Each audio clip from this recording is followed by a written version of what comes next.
Hubert vivait avec sa femme dans une toute petite maison toute délabrée, avec un volet cassé, une porte qui grince et un trou dans son toit. Son métier à Hubert, c'était pêcheur de poissons de mer. Mais Hubert était un pauvre pêcheur. Il n'avait pas un gros bateau avec une grande voile blanche et un moteur, non, lui, il n'avait qu'une toute petite barque avec 2 rames. Et tous les matins, il descendait la rue qui mène au port, il montait dans sa barque et il ramait jusqu'au milieu de la mer. Et là, il jetait son vieux filet tout rapiécé et il attendait. Les jours de chance, il pêchait des gros poissons qu'il emmenait à sa femme pour qu'elle aille les vendre sur le marché contre un peu d'argent. Mais il faut bien dire que le plus souvent, il n'y avait pas grand-chose dans son seau. Quand Pierre revenait de la pêche le soir, qu'il arrivait devant la barrière où sa femme l'attendait, assise sur un petit banc de bois devant la porte d'entrée.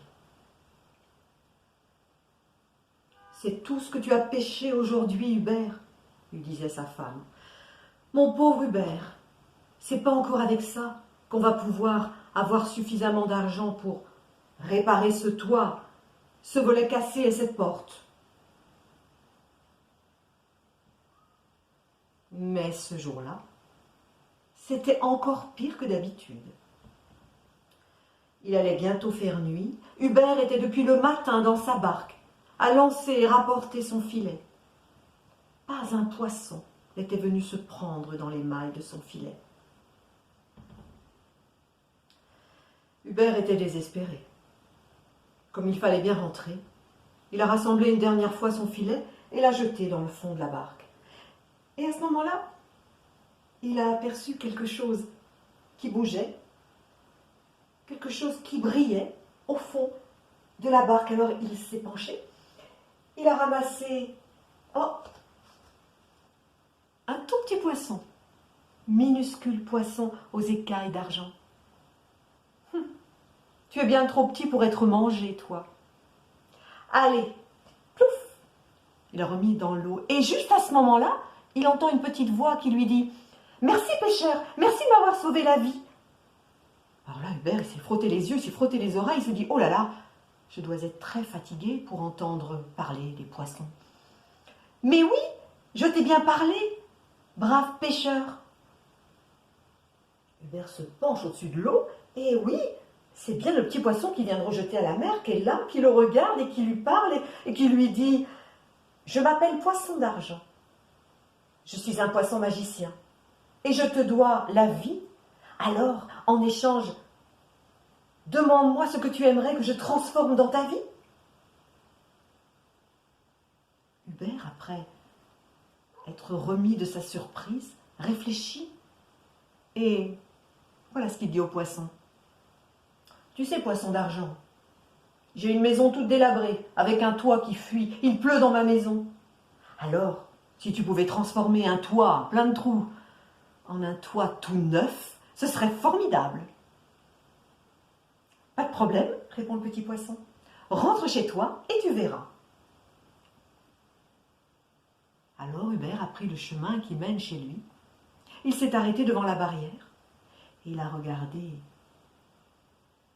à la place de la petite maison toute délabrée. Il y avait toujours une petite maison, mais avec un toit tout neuf, des volets tout neufs, une porte toute neuve, et sa femme assise devant la maison, sur son petit banc de bois, qui le regardait avec un sourire, comme ça.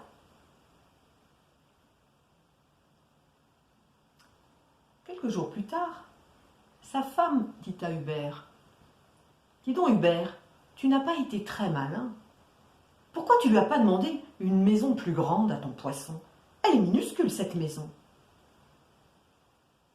« C'est vrai, » se dit Hubert. Alors ce matin-là, quand il est monté dans sa barque et qu'il a ramé au milieu de la mer, il avait une idée en tête. Appeler le poisson. « Poisson d'argent! Ouh! Poisson d'argent, tu m'entends ?» Au bout de quelques minutes, le petit poisson est apparu dans l'eau. « Oui, pêcheur, Qu'est-ce que je peux faire pour toi? Tu m'as appelé? Eh bien voilà, avec ma femme, on se disait que peut-être une maison plus grande. Pas de problème, répond le petit poisson. Rentre chez toi et tu verras. Et ce soir-là, après sa journée de pêche, quand Hubert est arrivé devant la barrière, il y avait toujours sa femme assise sur le petit banc de bois. Et à la place de la petite maison, il y avait une grande maison avec 3 chambres à l'étage et un joli jardin tout autour.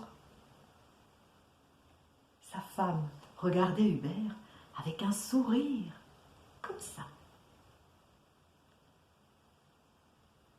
Et puis, c'était peut-être une semaine plus tard, sa femme dit à Hubert, « Tu sais Hubert, cette maison, je l'aime bien, elle est très jolie, mais c'est une maison très ordinaire. Et moi j'aimerais vivre dans une maison plus luxueuse, comme les gens riches. Moi, Hubert, ce qui me ferait plaisir, c'est de vivre dans un palais. » Un palais? Hubert trouve cette idée un peu drôle, mais comme il a très envie de faire plaisir à sa femme, il s'en va vers le port et il monte dans sa barque. Pourtant, le ciel était tout couvert et il tombait une petite pluie fine. Il a appelé le poisson est apparu assez vite. Un palais? Rentre chez toi et tu verras, dit le poisson, comme les autres fois. Et quand Hubert est arrivé devant la barrière, à la place de la maison, oui, c'est vrai, je vous le jure, à la place de la maison, il y avait un palais avec 10 fenêtres à l'étage, avec un grand porche sous lequel il y avait 2 pylônes en granit, un grand parc autour rempli de fleurs et d'arbres, et sa femme assise devant la maison sur son petit banc de bois qui le regardait avec un sourire, comme ça.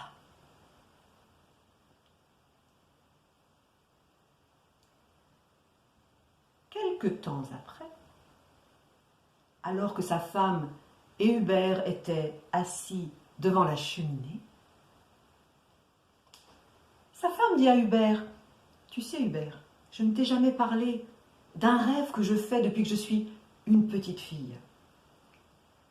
Je rêve d'être une princesse ou une reine et de vivre dans un château. » Pendant que sa femme lui racontait son rêve, Hubert la regardait. Et dans ses yeux, il voyait des millions de petites étoiles qui brillaient.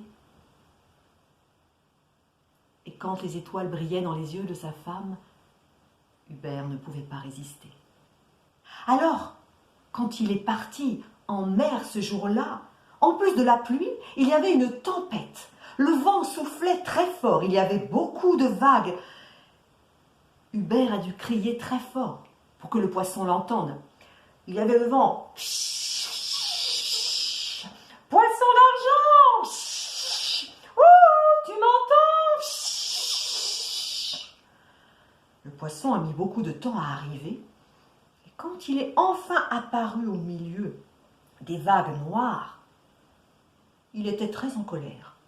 « Mais enfin, pêcheur, tu sais très bien qu'on ne sort pas en mer quand il y a la tempête, c'est très dangereux, qu'est-ce que tu veux encore ?»« Je suis désolée de te déranger, je te promets que c'est la dernière fois, dit Hubert.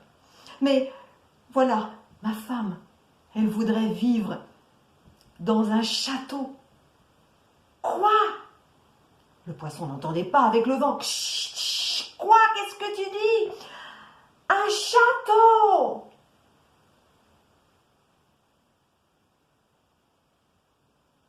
Hubert est rentré chez lui ce soir-là, et quand il s'est arrêté devant la barrière, il n'a pas été étonné de voir à la place du palais un immense château, avec un donjon, un pont-levis, une immense tour. Et dans la salle du château, un trône magnifique, sur lequel était assis sa femme, qui le regardait avec un sourire. Comme ça. Mais le lendemain, quand sa femme lui a dit qu'elle voulait vivre dans un château encore plus grand, avec une tour encore plus haute, c'est sous un temps épouvantable qu'Hubert est parti en mer. Parce qu'en plus de la pluie, en plus de la tempête, il y avait l'orage. Le tonnerre grondait, les éclairs jaillissaient de partout. La barque d'Hubert a failli être renversée plusieurs fois. Hubert a appelé le poisson, il a crié, il a hurlé pendant des heures. Puis le soir est tombé. L'orage s'est calmé, mais le poisson d'argent n'est jamais apparu dans la mer. Alors, comme il allait bientôt faire nuit, Hubert est rentré chez lui. Et quand il est arrivé devant la barrière, il a vu de l'autre côté, il y avait une toute petite maison, toute délabrée, avec un volet cassé, une porte qui grince et un trou dans son toit.